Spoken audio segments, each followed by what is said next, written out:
Landros het vandag borgtog geweier aan meneer Quentin Davids. Die Landros het gesê die staat het 'n sterk saak teen meneer Davids. En indien hy op borgtog vrygelaat word, sal dit skokgolwe deur die gemeenskap stuur. Hy het om die twee redes borgtog geweier. Ons is obviously nie gelukkig met die feit dat hy nie borg gekry het nie, maar ek kan nie fout vind met die magistraat se uitspraak. Ons sal wag tot die uitslae van die forensiese toetse kom. Indien er dan bevind word dat dit wel die beskuldigde een se eie bloed is wat op sy plekkies is, dan sal ons kyk aan hom om 'n borgaansoek op nuwe feite te doen, omdat hierdie saak sal nog 'n hele ruk lank vat. Beskuldigde 2, ons weet nie of ons 'n borgaanssoek gaan doen nie. Hy het 'n bekentenis gemaak. En soos ek gister in die hof uitgekom het, 'n erkennende bekentenis dat hy al wel verkragting aan het. Baie teleurgesteld. Ons het so gehoop dat Jonathan sal bail kry.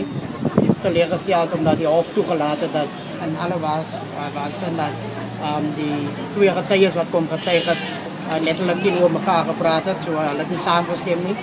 Dat is die getuies wat die staat geroep is en op grond van dat die staat dink hulle het 'n goeie saak het, kon hulle hom bail gee. Zeg alweer vir my, hoe voel u nou na die uitspraak? Omdat hulle nog nie bly. Mense is nie eintlik seker nie, want soos dit vir my gaan, het die polisie opgeskroef. Want die hele evidence is daar, hulle weet nie wie se sak bloed is, wie se sak bloed nie, en so aan te nou hoe, vir wie moet jy nou glo?